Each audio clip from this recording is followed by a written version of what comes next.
waxaa la soo gaaray bilihii oo maaragtay ashhurul xurumka ahay waxaa la soo gaaray bishii oo eeday maaragtay bishii oo dilxija maalinta ku jirto yoomu carafada aheeday ayaa la soo gaaray maalintaas waxaa dhacday dadkii su'aalahoodii waxay ku bateen inay leeyihiin carafa waxaa weeye jimcay ku soo aaday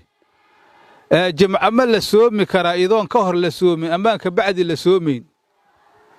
5 maalmood oo ka mida ayaamaha maaragtay sanadka soonku xaaraam weeye haddii labada ciidood ciidul fitri iyo ciidul adxa iyo 3 ayaamu tashriiqa in la soomo xaaraam weeye haddii mucarafo la soomo maalinta ka dambaysa ciidiyayba noqonaysa oo waaba xaaraan in la soomo laakiin waxaa weeye dadkii waxaa isagaga darsan maalin ayadu maaragtay sideeda mustaqil u ah oo u gooniya hadday maaragtay ku soo aado maalin jumca sideedii bay xukunkeedii noqonayaan mooyaane yooman qablahu iyo yooman bacdahu ma imaahayso yooman qablahu iyo yooman bacdahu ayay dadku maqleen macnaheedana markaasi waxaa weeye dad badanaan ka saynin dadka laga reebay waxay aheeday dad oo doonayay maalinta jumcada ah oo nabiga calayhi salaatu wasalaam zawjaadkiisa mid ka mid ay aheeday oo markaasi dad doonaya inay maalinta jumcada si gaara soon ugu khaas yeelaan oo gooniya jumcada u soomaan soon uu jumcada ku khaasana ma jirto jumcada wax ku khaasa waa jiraan sida hadda maaragtay salaada oo jumcada iyo khudbadeeda iyo salliga nabiga calayhi salaatu wasalaam oo maalinta jumcada si gaara maaragtay in loo siyaadiyo loogu baahan yahay oo waarid maaragtay la soo arooray oo axaadiis iska leh laakiin hadday maalintii sidaaseeda ay jumcadii ku soo aaday yooman qablahu iyo yooman bacdahu meesha ma soo gelayso maalintaas iyadu waa iska wareegaysaa sanadkana ayaamihiisa meeshay doontay ku soo aadaysaa maalinta oo hadda waxaa weeye maaragtay yoomu carafada oo su'aalaha dadku ay ku bateen oo ku jaha wareereen marka qof soonka inuu ku khaas yeelo doonaya jumcada ayaa waxaa weeye karaahi ay ku tahay inuu maalin ka horraysa oo khamiis iyo asoon soo soomin oo jumcada ku khaas yeelo ama hadduu jumcada ka bilaabo inuu sibdiga uu ku daro sidaasay ku fadli badanta lacala hadduu soomaayo ilaan soonka sunnada ah weeska mutlaqa nahyigaasu saasou ahay sidiisaba si kalentood loo qaadan maayo haddana waxaa maaragtay dadka su'aalaha meel walba kaa soo weyda dadka caamada waxaa dhibaato laga taagan yahay waxay ku leeyihiin maalintii ka horraysay haddaan la soomayn oo maalinta yoomu caashuura ma soomi karaa horta waxaa weeye yoomu caashuura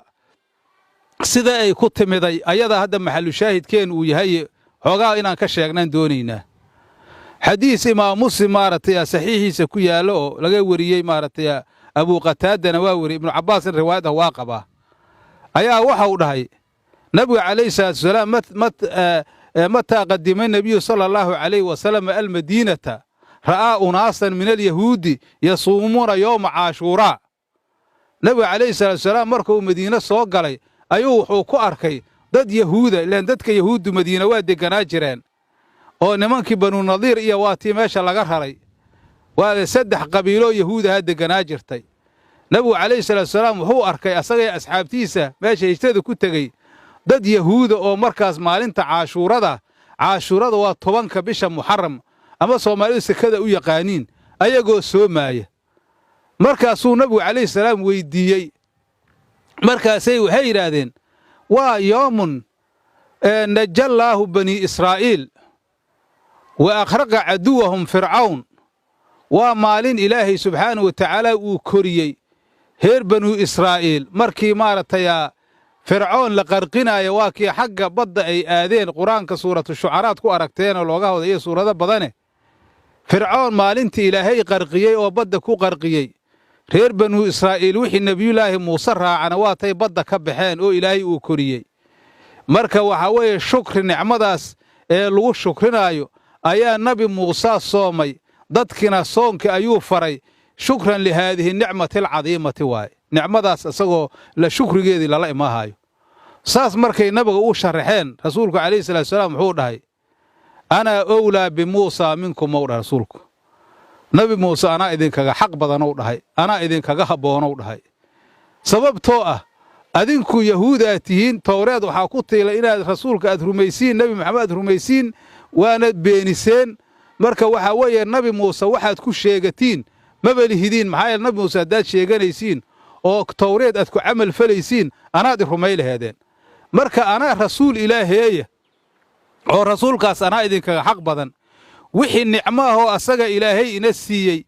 oo maaratay najaadkaas ilaahay oo ku shukriyane inaan anuguna kula shukriyo ana idinka xaq badan fasaamow dhahay wa amara naas bisiyaami nabi waa soomay dadkana waxa uu dhahay asxaabtiisa hal soomow dhahay wixii markaas ummatul muhammad oo nabiga raaco joogay horta saasay ku timiday waxa weeye shukrigaasay aheeday arintina waxa weeye ma noqonin arin maaratay waqtigaas ku kooban ma aysan noqonin wax kasta oo dhacda oo khayr iyo adduunyada soo dhaca shukrigeedu waa taagnaanaya waxaana uu soo gelayaa maaratay wa inta cuduu nicmatallahi la tuhsuha hada alla dhahay nicmada ilaahay lama koobi karo laakiin wuxuu soo gelayaa la in shakartum la aziidannakum wala in kafartum in cadaabi la shadiid marka dare ilaahay subhanahu meelo badan ilaahay in lagu shukriyo ayaa ilaahay quraan ku sheegay marka waa dhacda taariikheed oo qiimo badan oo xasuus iska leh waxa la mid ah taasoo kaleentood waqtigii nabigeena kaleey salaam bijasadihi wa ruuxi isagoo ah oo Soomaalidu mawlidka u yaqaan nabiga ilaahay bisha Rabiicul Awwal 12keeda adduunyadan uu keenay asagoo jasadkiisa ruuxiisi ah eedana dhacda taariikheed waaye waxay mudan tahay iduna xasuus iyo shukri waxaana laga qaadanayaa oo la fartoomaya ilaahay qowlkiisa wa amma bi ni'mati rabbika fahaddithu ilaahi rabbigaaga nicmadiisa ka sheekay sheekayntu waxa weeye shukri nicmada lagu shukriyo weeye nicmo ka weyn ilaahay rusushiisana ma jirto adduunka ilaahay keenay marka sababta waxa weeye loo soomaayo sababtu waa saas ajirka iyo sawawgana Allah subhanahu wa ta'ala ayaa dhigay halkaas nabigeenni ayaana uga dayanayna kaleey salaatu wasalaam waa sunna muakkada sunnadu muakkada iyo غير muakkada u qaybsantaa sunnadaas waxa sunna muakkada waaye iyadoo saas ay heedo nabigu soomi jiray hatta bacdu al-asr waxa soo arooray qabla waxay ahayd ramadaanka intaan maaratay la farad yeelnay ahayd oo wax yar ka bacdi markaasi waxa weeye ramadaanka la farad yeelay sidii ramadaanka amala loo soomayaa leeyri laakiin markii ramadaan uu yimiday sunnanimay ku baaqi noqotay sidaas ayaa markaas looga soo guuro looga intiqaalay naxariis ilaahay umadiisa u naxariisaayo iyo ramadaan soonka horta waxa weeye ummadii naga horeeyna waa soomi jireen laakiin ramadaan oo la soomo iyo kayfiyadan waa kayfiyada iska leedahay ummatul muhammad iska leedahay marka ayadoo saas la joogo ayaa nabigeena kaleey salaam maalin waxa uu dhahay la in baqiitu ila qaabilin la asumana taasi'u rasuulku sanad kale hadaan gaaro oo waxa weeye sanad kale aan gaaro bishaan maaratay kowdeeda oo muharram hadaan gaaro sanadka cusub hadaan gaaro sagaalkana waan soomayaa haw dhahay marka shalayna waxay taasuuca leeyahay maantana caashuura weeye marka nabigeena kaleey salaam wuxuu hamiyay oo ku dhawaaqay hami kalima oo ku dhawaaqay inuu hadow gaaro sanadka kalene inuu maalinta ka horeyso taasuucada uu ku daraayo ilaahay rasuulkiisu ma gaarin waqti ilaaha oofsa rasuulka kaleey salaam adduunyadan ilaahay yaa ka waday laakiin hadii nabigu saas dhahayo saas u hamiyay waxay noqotay iyaduna waa ku soo darsantayo dadkii muslimiinta oo ummatul muhammad oo jooga ayay waxay u noqotay inay sunno ahaan u soomaan iyadana sagaalkana waa la sooma waxa la isku daraa marka taasuucada iyo caashuurada la isku daraa waxayna ku wada jiraan bishaan muharram ay ku jiraan marka dadku inay saas u fahmaan oo daraaseeyaan oo dhageystaan loo baahan yahay fahamkana waa in la wax badan hadda nala soo waca su'aalo badan la weydiiyaa oo dadka caamada ahay dad bay wax ka maqleen wixina wax u saxan maahan dadku laftirkooda dad waxa laga yaabaa wax saas u fahamsan inay yihiin dad aan waxna akhrisan oo kutubada akhrisan inay wax fasiraynayn u banaanay ay yihiin inay ku dimbaabayaan waxa hadaadan aqoonin faraha ka qaadaa loo baahan yahay a'immadii waaweyneedoo salafu saalix sida hadda imaamuna ashaafici imaamu maaliki ayaa ka afgaysan jira waxay og yihiin ayay dhihi jireen maaragtay waa u fiirsanaynaa 40 iyo dhowr mas'alo imaamu maalik la weydiiyey wuxuu ka jawaaba kaliya 86 uu ka jawaabay inta kalena la atriyo aniga waxba kama aqaano dha waana imaam dhameeday oo maaragtay mutlaqul mujtahidul mutlaqa waay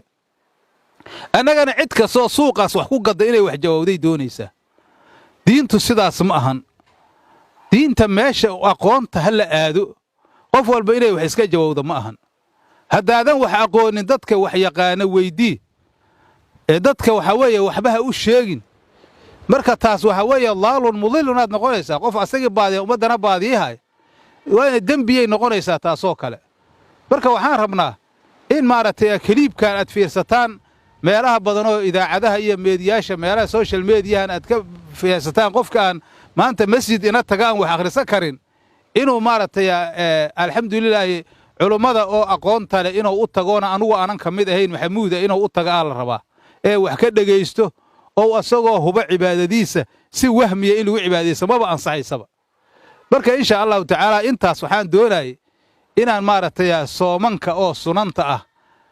maaragtay oo la sooma yoomul khamiis yoomul isnayn nabigaa soomi jiray waa la soomaa laftirkoodu waxay leeyihiin xugumay iska leeyihiin wax kastaba sharci iyo nidaam loo maray iska leeyihiin salaadan hadda ilaahay waqtiga u sameeyey inna salaata kaana cala almu'miniina kitaaban mawquuta nas qur'aan waaye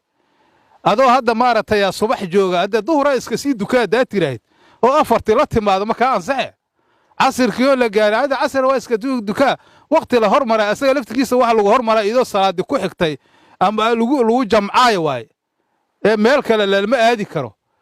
marka waxa weeye wuxuu tawqiid baa loo baahan yahay iyo waxa wadadii ay lahaayeen in mashruucoodi in la mariyaa la rabaa iska cibaadaysa waxba tarimaysa taas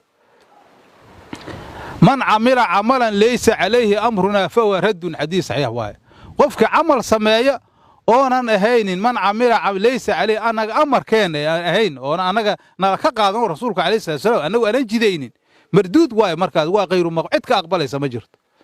marka cibaadada iyo ilaahay waxa loogu dhawaanayo wahmiga iyo maaragtay ha laga daayo iyo mala awaal ma ku ansaxaysa sidaaba marka insha allahu tacaala ilaahay ajir badan ha naga siiyo waa maaragtay maalin khayr badan waaye farxad noo ah farxaddaasoo ka timiday nabiyullaahi muuse kaliimullaahi ay ka timiday nabigeennuna waa qadariyee fiirihe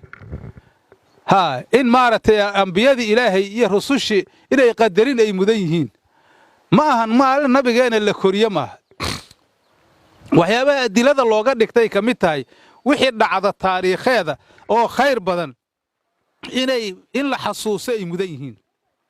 hada wabilaahi tawfiiq wasalaamu calaykum waraxmatullahi wabarakaatu